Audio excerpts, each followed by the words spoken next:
Well, thank you, Mr. Speaker. And I'd like to start by thanking the great gentleman from Utah, who is indeed a friend, and thank him for his service. And we've heard much tonight about Israel and the rockets and everything that's happening in that part of the world. But one thing we haven't talked about much is the United Nations Human Rights Council, which really can't be taken seriously as a human rights organization.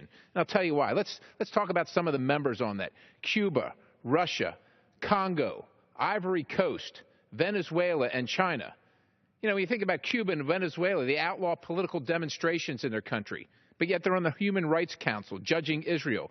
When you think about Ivory Coast or Congo, who allow genital mutilation in their country, yet they're judging Israel.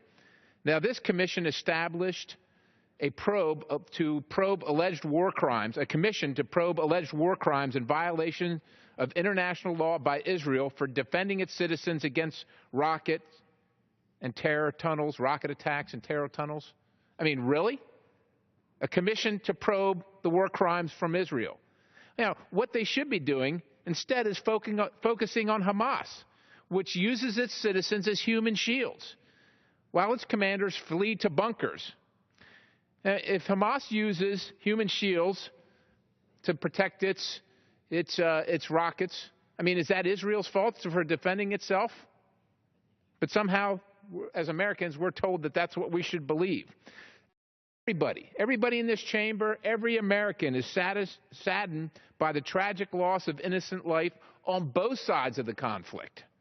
However, let's be clear, it's Hamas, a designated terrorist organization that's refused to de-escalate this conflict. Recently, I heard a reporter and some other folks saying, well, in Gaza, where should the Palestinians go? It's small. There's nowhere to go to avoid the rockets from Israel. You know, where should they go? They should stay right there and quit firing on Israel. Quit digging tunnels into Israel. That's what they should do, and then this problem would relieve itself. I mean, who dug these tunnels? Who's fired over 2,000 rockets into Israel?